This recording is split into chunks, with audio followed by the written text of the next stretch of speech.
abrir as nossas Bíblias no livro de 1 Samuel.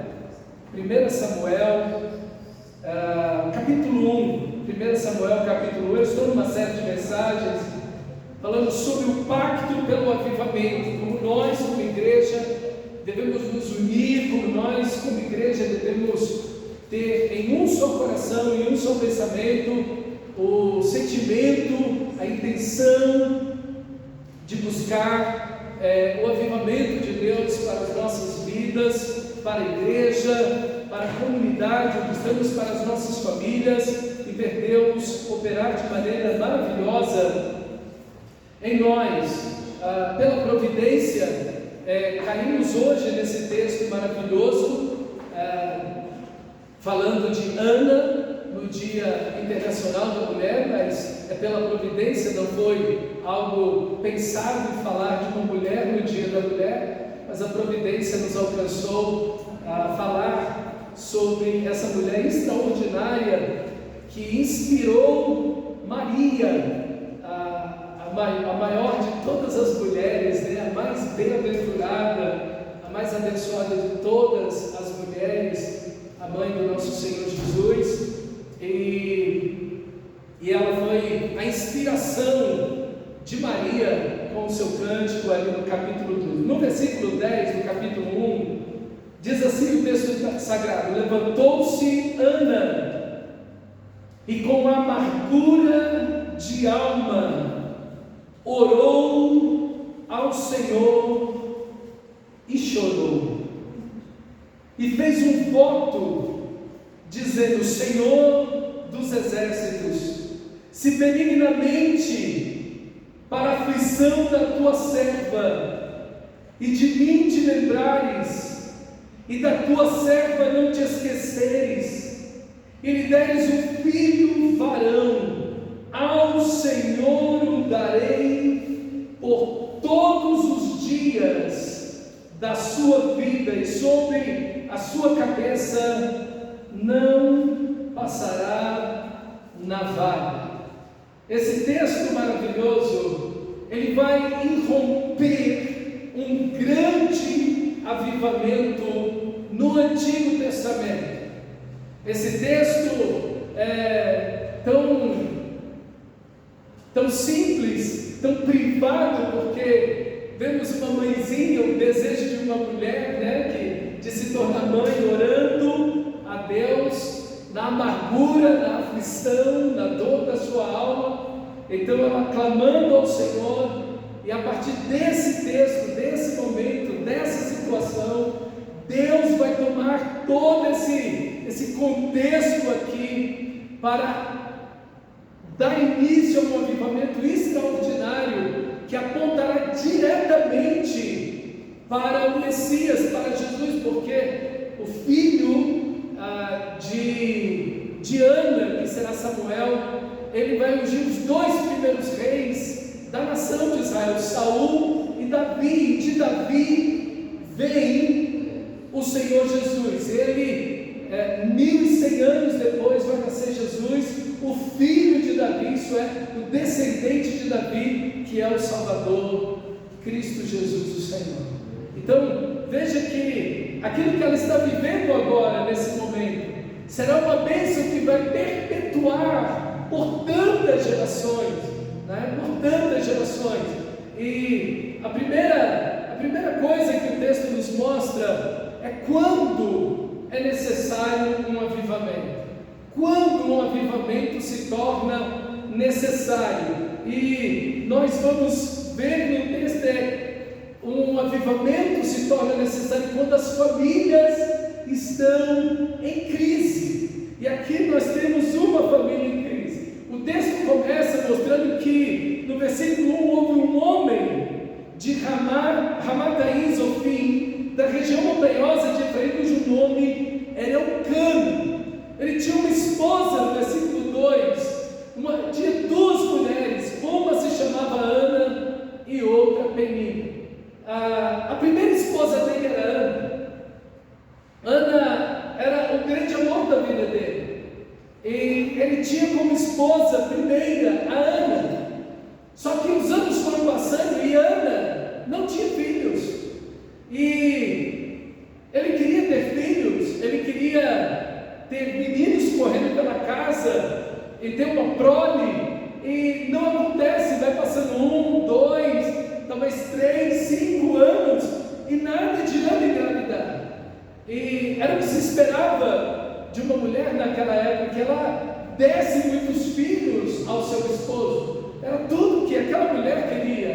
mas também era tudo que a sociedade esperava e que obviamente o próprio esposo dela desejava. E todo mundo estava frustrado, com certeza. E aqui há uma crise, porque nós não vemos Eucana orando a Deus, nós não vemos Eucana buscando a Deus, nós não vemos essa família indo e buscando ao Senhor de coração, dizendo: Senhor, nós queremos ter um filho, nós queremos ter muitos filhos, Senhor, abençoe a minha esposa, Senhor, abre o ventre dela para que ela possa ter filhos. E de fato nós não vemos isso. O que nós vemos é que Eucana faz aquilo que é contrário à própria vontade de Deus. Ele toma para si outra esposa. Quando Deus criou o casamento, quando Deus criou Adão e Eva, Ele criou um homem e uma mulher. Um sultão, ele tinha um ditado que um homem, ele deve primeiro conviver com 2 tigresas antes de escolher uma segunda esposa. Para você ver o nível de luta que é esse negócio, tão terrível que é isso. Porque, de fato, irmãos, aqui nós vamos ver, e você não vai ver nenhum caso na Bíblia em que a poligamia é uma bênção. Você nunca vai ver isso. Em nenhum momento na Bíblia a poligamia é uma bênção. Primeiro porque não é o ideal de Deus, não foi isso que Deus criou, não é? Deus criou Adão e Eva. E há um sofrimento contínuo na poligamia. Há um sofrimento para os filhos, há um sofrimento no relacionamento entre essas mulheres que se tornam rivais.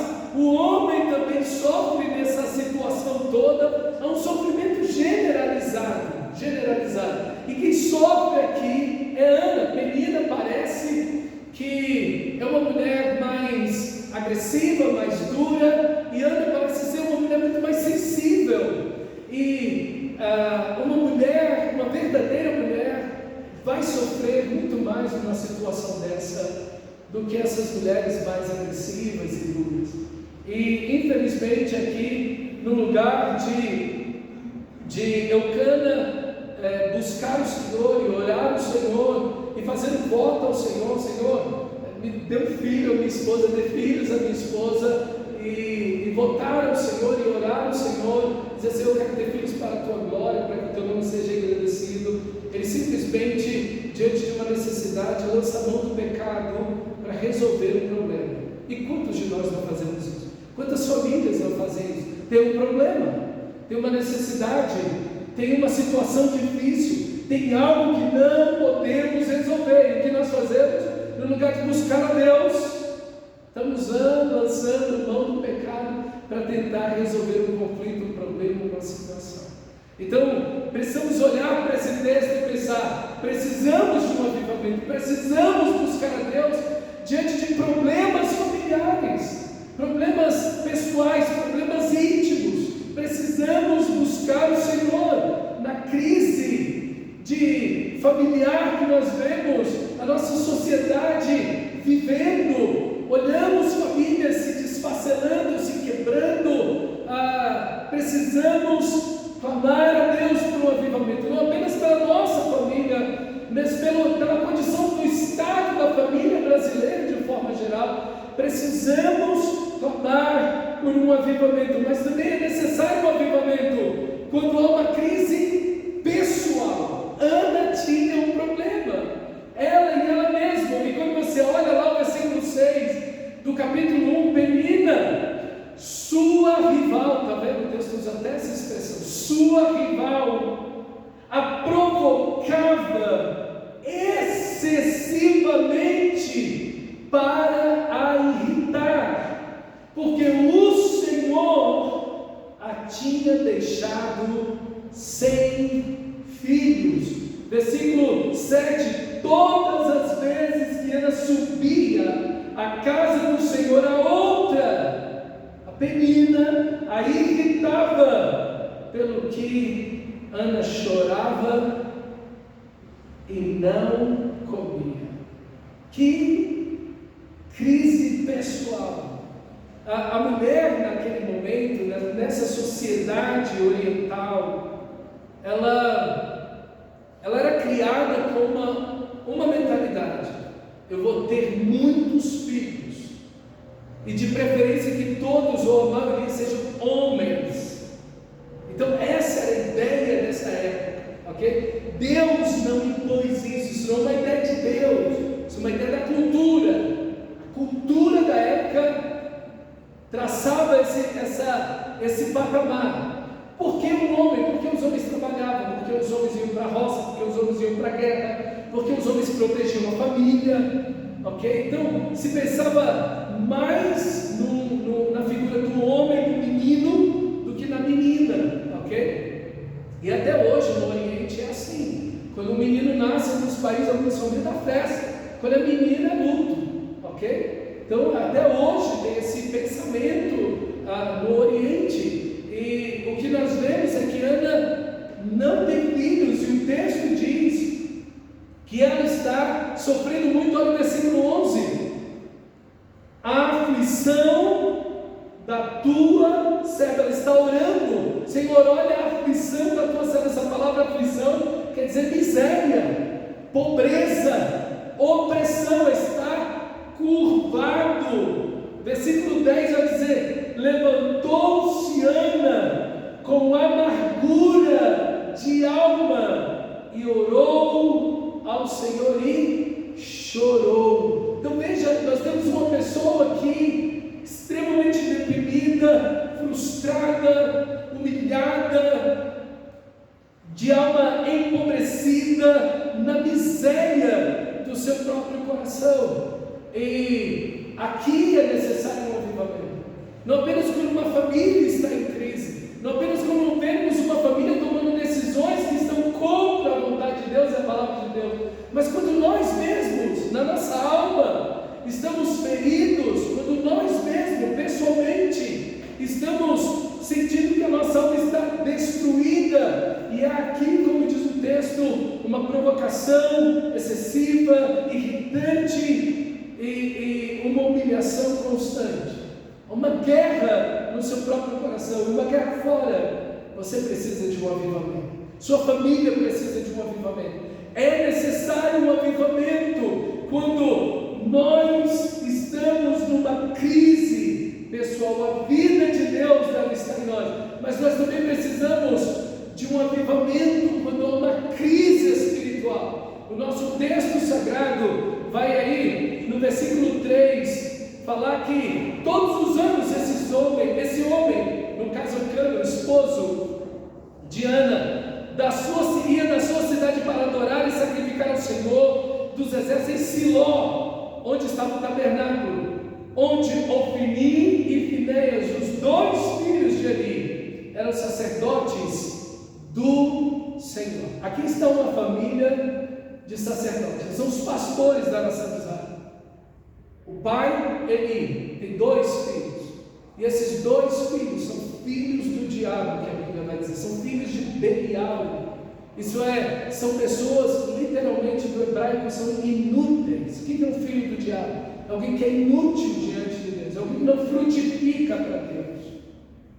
E esses 2 homens, eles vivem em imoralidade e roubo. Eles usam todo o culto ao Senhor, todo sistema religioso para se aproveitar das mulheres e roubar o dinheiro, as ofertas que eram oferecidas ao Senhor. E Deus, diz o texto sagrado, esse mesmo livro de 1 Samuel, Deus os matou por causa disso. Eles passaram anos fazendo isso. Então há uma crise espiritual. O povo de Israel vem, esse aqui é o final do período dos juízes, o livro de juízes que nós temos, que são 450 anos. Esse é o último capítulo do livro de juízes, é o último momento do livro de juízes.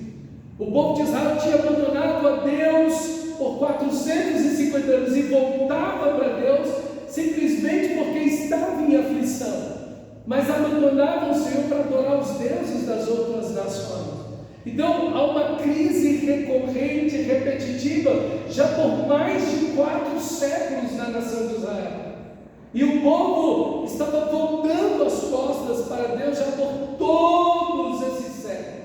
E aqui nós temos agora Ofni e Finéias e o próprio Eli, que sabe que tudo isso está acontecendo, que eles estão vivendo em imoralidade sexual, estão roubando, ele sabe disso, e ele não faz nada. E Deus repreende ele: você honra mais os teus filhos do que a mim, porque você não faz nada. A omissão é um pecado tão grave aos olhos de Deus, quanto a própria execução do pecado. E ele fecha os olhos e deixa os filhos deles fazerem o que eles querem, e não faz nada. Em nome de Deus está sendo desonrado. As pessoas estão desonrando, desprezando o culto por causa dos filhos de Eli, e Eli não faz nada, não honra, não corrige seus filhos, não os expulsa do ministério, não faz nada, mas simplesmente fecha os olhos. E há uma crise, irmãos, espiritual no Brasil. A gente vê que existem muitos Ofni e Finéia por aí. A gente está vendo muitos que são como Eli, tem seus filhos. Acho que a igreja é uma empresa onde eu coloco os meus filhos como herdeiros da empresa, e eles estão fazendo trapos e farrapos da igreja, negócios da igreja, e tanta coisa, tanto escândalo, e nós precisamos de um avivamento. Quando precisamos de um avivamento?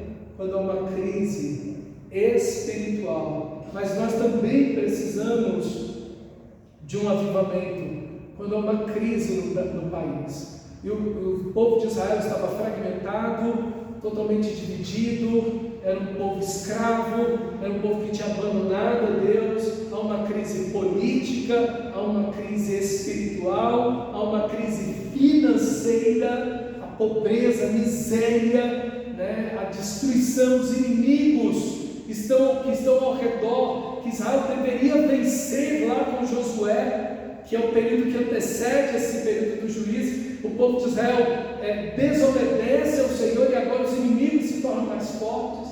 Então há uma crise política, econômica, social na nação de Israel, e há uma necessidade tremenda de avivamento. Veja, o povo de Israel parece muito com o Brasil dos nossos dias, na verdade. Há uma crise política, econômica, social, há uma crise espiritual, há uma crise na maioria das pessoas, pessoal, há uma crise na família, há uma crise que acontece em várias dimensões, e nós precisamos de avivamento. Mas é interessante que diante de uma crise dessa você pensa: Deus vai levantar um grande líder, pessoas poderosas, influentes, e aquela coisa toda. E quando você olha, que Deus vai levantar é uma dona de casa. Que coisa, né? Uma mulher que naquele momento era considerada um bem do marido. É um bem, uma propriedade, como algo que o marido tem. Era isso que a mulher era considerada. Não era isso que Deus queria, nunca foi isso que Deus quis. Deus inclusive reprova essa atitude. Mas os homens faziam isso. A mulher era um bem que o homem possuía. Era uma posse que ele tinha, de uma coisa que ele tinha, e ele fazia com aquela posse, com aquele bem, com a sua esposa, o que ele bem queria. Existe ainda muito dessa mentalidade em alguns países no Oriente, ok? Ainda hoje, na África, existe muito isso, e aqui também existe esses feminicídios. O cara tem na sua cabeça que a mulher é uma posse dele, é uma propriedade dele.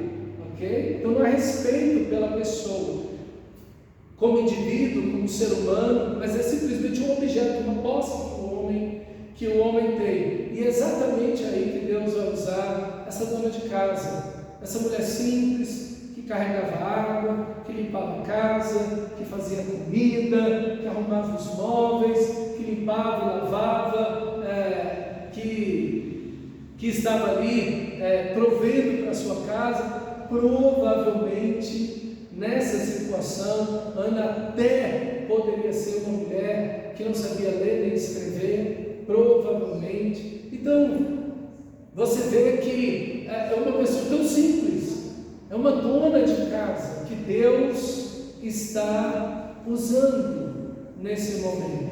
Irmão, isso é um alento para as nossas vidas, porque Deus usa a gente.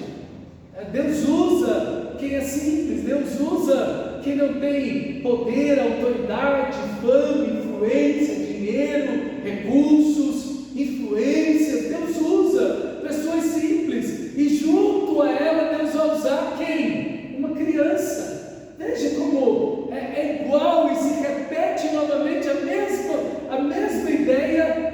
Quando você entra no Novo Testamento, os evangelhos começam com Deus usando uma mulher, uma menina, em torno de 15 anos de idade, talvez um pouco menos, Maria, e um bebezinho nasce, Jesus.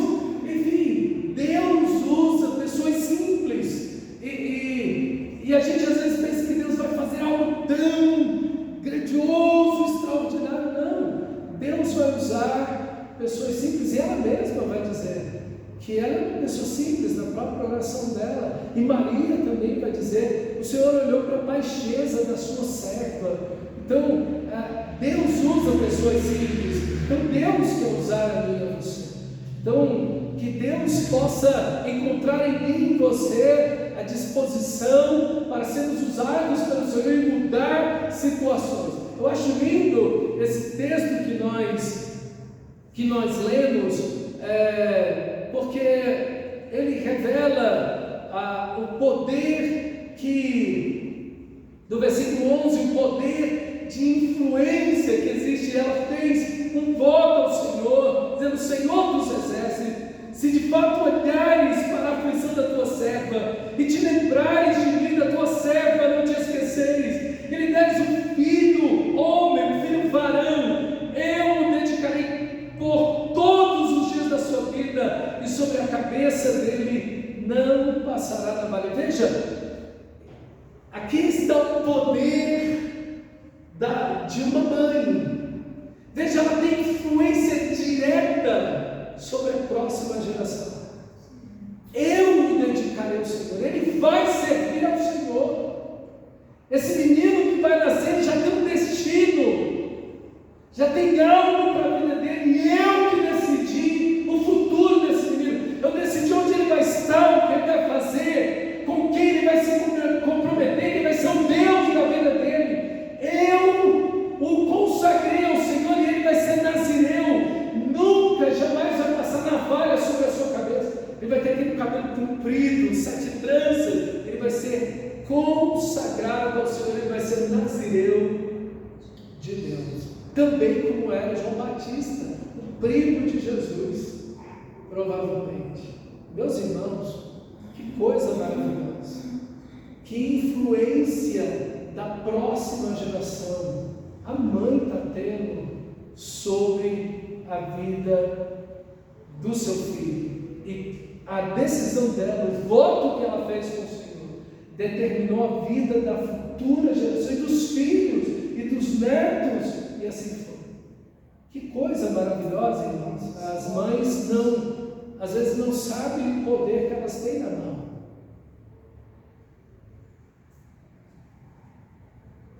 De poder determinar muitas coisas boas na vida dos seus próprios filhos.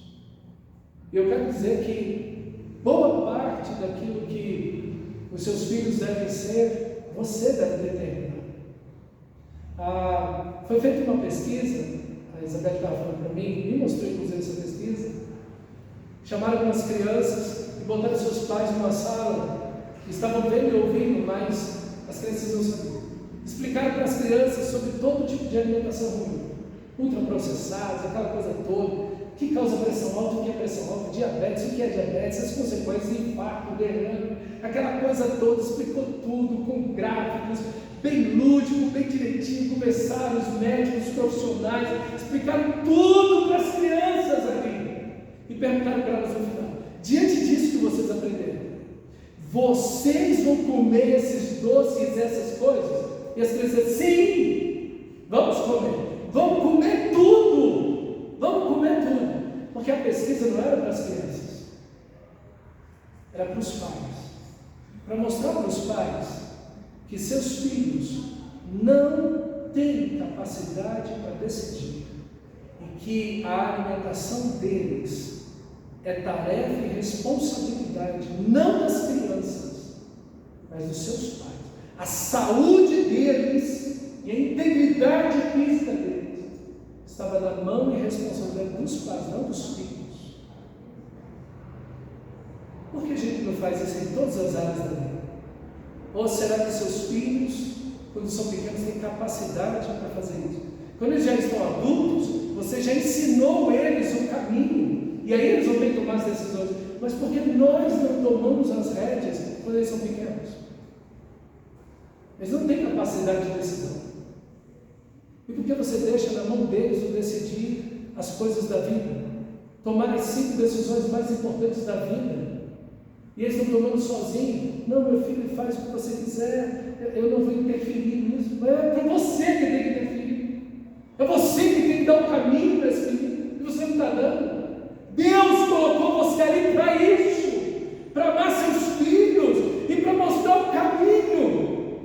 E você está se exibindo disso.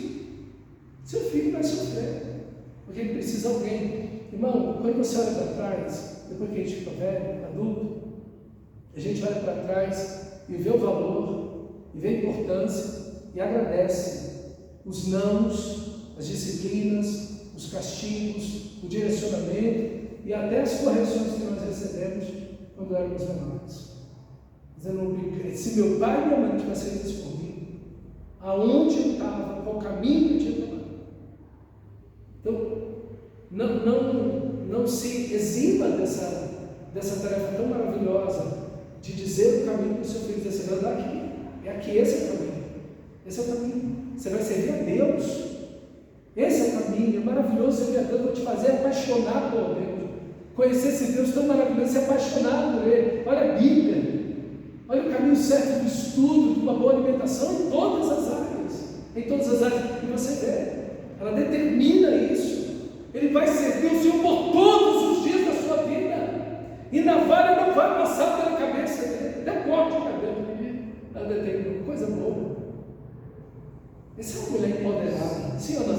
Essa é uma mulher empoderada positivamente. Não é empoderamento para fazer besteira, não. É empoderada para fazer a coisa certa. Para determinar o futuro da outra geração, que foi um dos maiores homens de Deus da Bíblia. Samuel, o próprio Deus disse que Samuel foi um dos homens que mais tinha influência com ele em oração, na Bíblia, o próprio Deus diz isso.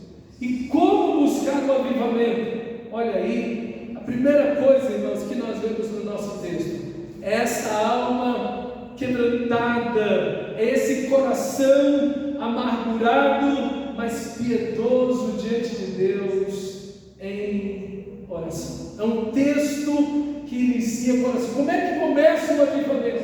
Sim, com uma alma amargurada, uma mulher aflita, oprimida, mas também com uma mulher de joelhos diante de Deus, clamando sincera e profundamente ao Senhor. Como o texto diz, ela falava com o coração, seus lábios se moviam, mas só alguns se ouviam, porque ela falava com o seu coração. Aqui está o avivamento. O avivamento se busca de coração. O avivamento se busca com o coração inteiro diante de Deus. Buscar-me-eis e me encontrareis, quando você me buscar de todo o seu coração, um coração inteiro para Deus. E use todas as amarguras, todo o sofrimento, toda a dor, toda a doença, toda a decepção de toda a sua alma, e leve tudo isso a Deus, transforme tudo em oração. Sejam alegrias, sejam lágrimas, sejam dores e forças, transforme tudo isso em oração, leve tudo a Deus. E diga: Deus, enche-me do teu Espírito, aviva o meu coração. Deus, incendeia na minha alma um fogo, uma chama de amor por ti, muda meu coração, cura o meu coração, transforma a minha vida, enche o meu coração do teu amor, porque essa é a obra do Espírito. O amor de Deus, diz Paulo em Romanos 5, o amor de Deus é derramado copiosamente, generosamente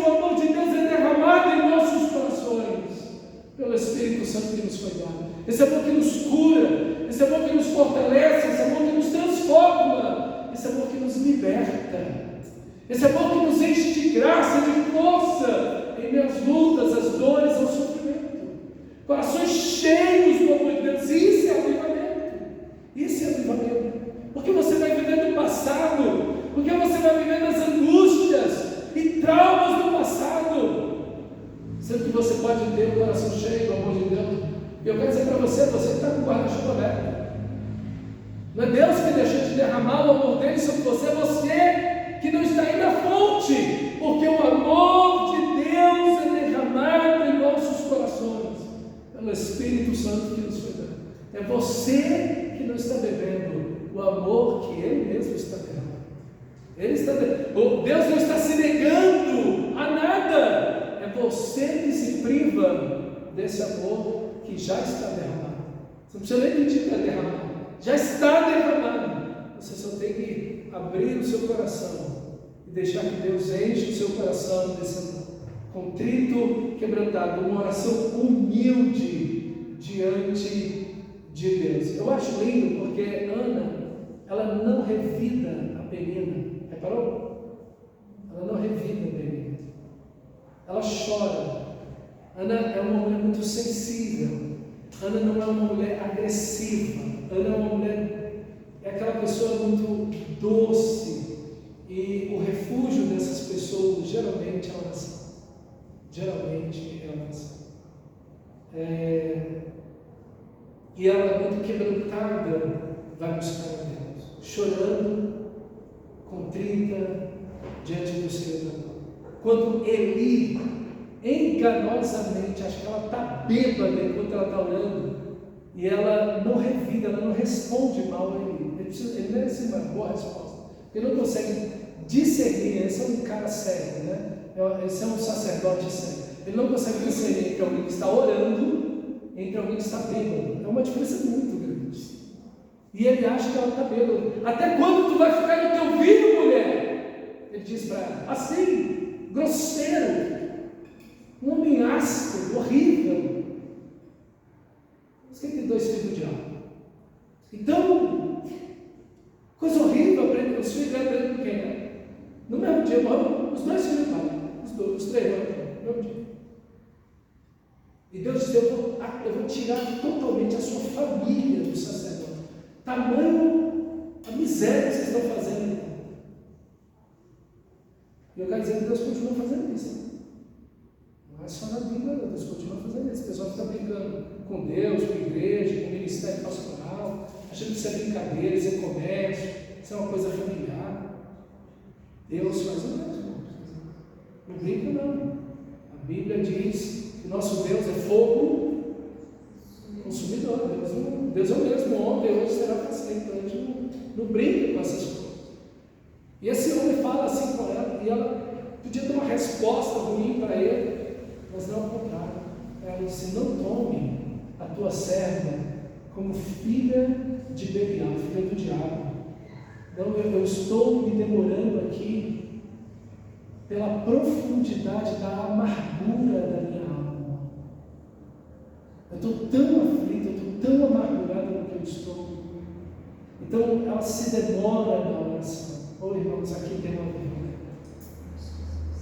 Faça isso, irmão. Faça isso. Faça isso pela sua família. Quanto mais problema, mais oração. Quanto mais bênção, mais oração. E quanto menos vontade você sentir de orar, ore mais ainda. Em qualquer momento, em qualquer situação, sejam elas boas ou ruins, multiplique a oração na sua vida.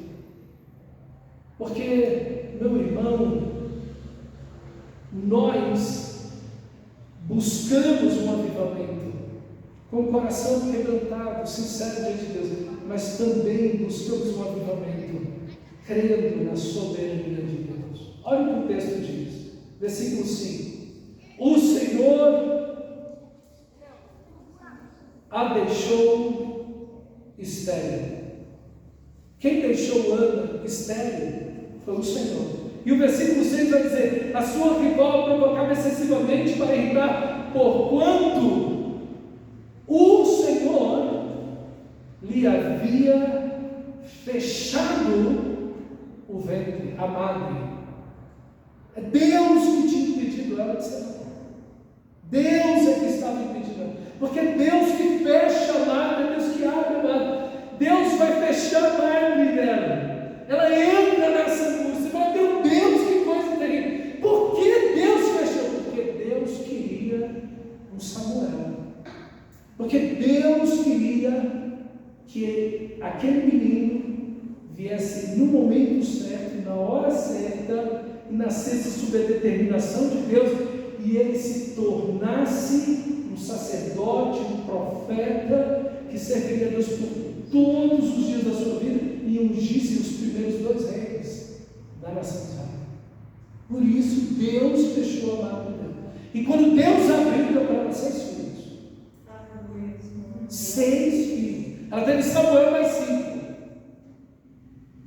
É Deus que está no negócio. Eles falam, se fosse um neopentecostal lendo esse texto, ele dizer que o diabo fechou o ventre da mulher. Vamos fazer uma campanha, oração forte aqui, para abrir os caminhos. Não, a gente busca um avivamento, não com medo do diabo, mas sob a soberania de Deus. Deus é soberano. Deus é soberano.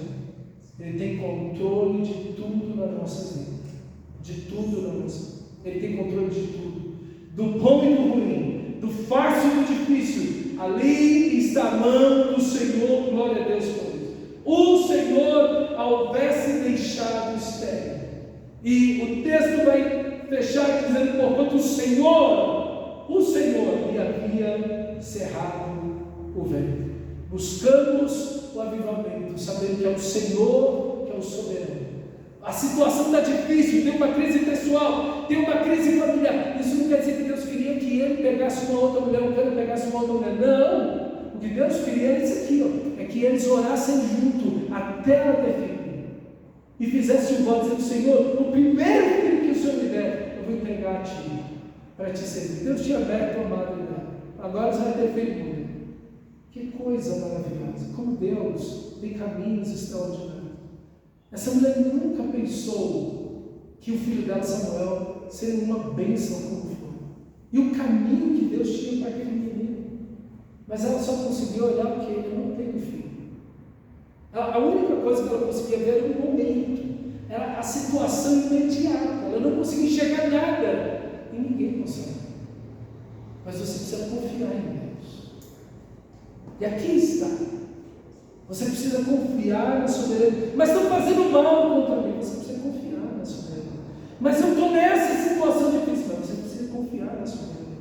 Você não sabe o que Deus quer fazer nesta aflição. Que frutos Deus tem de tudo isso? Então você precisa confiar no Senhor. Sua alma precisa estar em Deus. Não no problema, mas nele, repousando nele, descansando nele. E aonde você descansa? Na oração, na palavra. Aqui você descansa, aqui sua alma repousa, aqui você chora toda a sua amargura, toda a sua mágoa, toda a sua opressão, toda a sua depressão, todas as suas misérias, tudo lá, diante do Senhor. E lá Deus vai falar com você. Aí está como se busca o avivamento. Somente Deus pode trazer ao coração do povo o arrependimento. Nessa soberania, nós confiamos no Senhor, porque é Deus que realiza, é Deus que faz. O avivamento não é algo humano, mas também a oração se torna uma bênção para a própria Ana. A oração se torna a busca da glória de Deus acima de tudo e uma satisfação para ela. Diante das suas dores e aflições, busque não a si mesmo, ou simplesmente a solução de um problema, mas busque, como o texto diz, a glória de Deus. O desejo de ser mãe é belíssimo, é lindíssimo, é nobre demais, mas mesmo um sentimento tão belo e nobre, deve estar acompanhado de um desejo, acima de tudo, de glorificar a Deus. Eu quero ser mãe, mas eu quero entregar meu filho a Ti, Senhor. Que coisa! Deus ouviu, Deus viu e Deus atendeu. Que coisa bonita! Isso é uma oração maravilhosa. Dessa oração, o avivamento aconteceu. Tudo aconteceu, começou, iniciou aqui. E quais foram os resultados para a gente terminar desse avivamento? Quais foram os resultados dessa oração? O primeiro é que Ana conheceu muito mais a Deus por meio da oração. A primeira coisa. O primeiro benefício foi para Ana. Ana conheceu, mas imagina a experiência de ter saído dali, depois de orar, na certeza da fé, ela cresceu em fé, que é o segundo resultado. Ela conhece mais a Deus, mas ela cresce em fé. Ela já saiu dali da oração com o filho no colo. Que coisa extraordinária! Ela já saiu com o menino na mão, nos braços, porque dali a um ano ela estaria com Samuel em seus braços. Meu irmão, ela recebeu um filho em fé, ela cresceu em fé, ela conheceu a Deus na sua aflição. E que da grande bênção é que seu coração é avivado no meio do sofrimento. Deus usa o sofrimento para você orar mais, para você conhecer mais a Deus, para você crer mais em Deus, para você buscar mais a Deus. E desse buscar no sofrimento, bênçãos virão, avivamentos, pessoas se levantarão em meio a tudo isso. Ana se alegrou em Deus mais do que no pequeno Samuel. Olha o capítulo 2. Quando ela ora, quando vai deixar o menino lá, a gente não sabe mais ou menos, mas provavelmente ele tinha uns 3 anos de idade, que é a idade do novilho que ela traz, entre 3 e 4 anos de idade. Provavelmente quando ela engravidou, ela já separou o novilho e falou: esse aqui é o novilho que eu vou entregar lá para Deus no dia que eu vou deixar esse menino lá. E aí o novilho tem uns 3 anos, provavelmente Samuel tem 3, 4 anos de idade aproximadamente, que ele tinha desmamado. E olha, ela orando a Deus quando ela vai deixar Samuel lá. Irmão, que coragem! Porque o instinto natural da mãe é ter o filho perto de você. Não é verdade? É você manter a criança perto. Principalmente, eu acredito que ela tem dificuldade de deixar o filho velho sair. Não é? Imagina uma criança pequenininha. Ainda mais difícil. E deixar com quem? Com aquela gente de má fama. Eli, Ofni e Finéias. Você fala: meu Deus, eu vou deixar meu filho ali naquele lugar. Ela podia ainda ter um pretexto: não, a situação espiritual é muito difícil, né? Eu vou manter meu filho aqui eu vou ensinar a Bíblia para ele e tal, vou orar com ele. Não, ela fez um voto. E quando a gente faz um voto a Deus, a gente cumpre o voto. Não volta atrás. Não volta atrás. E ela fez o voto e cumpriu o voto. E levou o menino. E ela vai orar dizendo assim: então orou Ana e disse: o meu coração se regozija no Senhor. Não Samuel, não Samuel, mas no Senhor. A minha alma está exaltada no Senhor. No Senhor. É o Senhor. A grande bênção é o Senhor. Não o filho, não a bênção que recebeu, é o Senhor. Ela não coloca a bênção na frente do Senhor. Ela não, aquele filho tão amado, tão desejado, tão querido, tão anelado, tão esperado, com expectativa de anos, e agora com o filho por alguns anos, e agora vão abrir mão dessa criança. Mas ela se alegra no Senhor, ela se regozija no Senhor. Ela não faz do seu filho um ídolo, ela louva a Deus. Ela não faz da bênção que recebeu um obstáculo para amar a Deus, servir a Deus, se alegrar em Deus. Quantos crentes não fazem isso?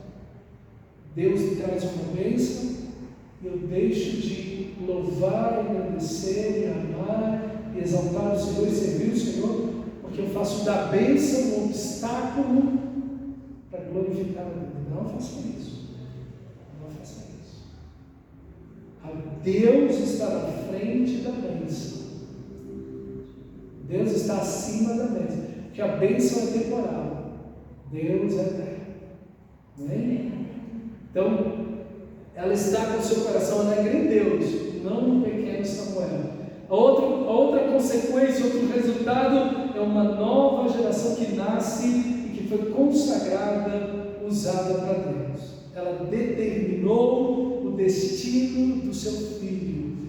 O meu filho vai servir ao Senhor, porque eu amo o Senhor. E eu vou levar o meu filho a conhecer. E eu vou levar o meu filho a amar a Deus. Eu vou levar o meu filho a se apaixonar por Deus. Mas que isso entra na cabeça dos pais cristãos. Os pais cristãos têm ideia do quê? A maioria deles, a maioria esmagadora dos pais cristãos. Eu estava até essa semana falando para um pai, para uma mãe, falando: olha, o objetivo de Deus é que você leve, que você ame a Deus, que você viva um amor com Deus. Veja, Adão, Eva, Deus os inclui no seu amor, e agora vocês vão ter filhos e vocês vão incluir seus filhos nesse amor por Deus, nesse relacionamento que vocês têm com Deus. Vocês vão incluir seus filhos nesse relacionamento, e saber que o Senhor é o primeiro, o único, que Ele deve ser amado de todo o coração. Então você vai inculcar isso na vida dos seus filhos. Esse é o mandamento. Trazer a igreja é resultado disso. O mandamento, primeiro, não é trazer a igreja, é transmitir uma paixão, um amor ao seu filho, que você tem por Deus. Você vai levar seu filho a se apaixonar por Deus, porque o seu filho vê em você que você ama a Deus e é apaixonado por Deus. É isso que é o Evangelho. Isso é o Evangelho. Quando eu explico isso, o pai e a mãe dizem: a gente tem que levar o filho para a igreja e obrigar o filho para a igreja. Eu falei: não, pelo amor de Deus, você não entendeu? Você não ouviu o que eu acabei de dizer? Que não é isso que é o Evangelho. Que o Evangelho é a transmissão de um amor. Não é você sair arrastando os seus filhos obrigatoriamente para a igreja, mas é transmitir uma paixão, e eles vão se apaixonar por Deus e vão se apaixonar pela igreja como consequência. Meu Deus, irmãos, como isso é difícil. Agora eu te pergunto: quantos pais cristãos você conhece que faz isso? Que fez isso pelos seus filhos? Quantos? Olha os crentes que você conhece. Quantos? Meus irmãos, nós estamos tendo uma evasão de 80% até 90% dos adolescentes das igrejas. Nasceram na igreja, foram criados na igreja. Por quê? Porque a maioria deles, não vou dizer todos, mas a maioria deles não viu pais apaixonados por Deus, pela oração, pela Bíblia e pela igreja. Não viu. Não viu. E eles não vão se apaixonar por Deus, pela Bíblia, pela oração e pela igreja. Meus irmãos, nós precisamos disso. O resultado do avivamento é que a próxima geração vai se apaixonar por Deus. Eu passo a amar a Deus, mas os meus filhos, os meus netos, essa paixão que deve ser transmitida, e não simplesmente uma religião, não simplesmente uma transmissão religiosa de hábitos, ideias, uma ética que é colocada de geração em geração. O outro resultado é que ela viu o Messias, Jesus, o Rei prometido. Olha o capítulo 2, versículo 10. O Senhor julga as extremidades da terra, dá força ao seu rei e exalta o poder do seu ungido. O rei só vamos ter o primeiro rei daqui a 40 anos do nascimento de Samuel, aproximadamente. Talvez até mais. O primeiro rei só vai nascer daqui a 40, 50 anos depois que Samuel nasce. Mas ela já consegue ver Jesus. Ela já consegue ver o rei ungido. E toda a nação de Israel, que estava fragmentada, sem direção, agora com Samuel, vai buscar o Senhor. Uma necessidade pessoal, que vai ser uma bênção para a família, vai ser uma bênção para a nação inteira, mas vai levar isso até a cruz de Cristo. Que coisa linda, que avivamento, que começa com uma mulher simples, com a sua amargura, ajoelhada, sinceramente derramando sua alma a Deus. Que Deus use a sua vida e a minha vida para a glória dele. Vamos ficar de pé em nosso Senhor. Feche seus olhos.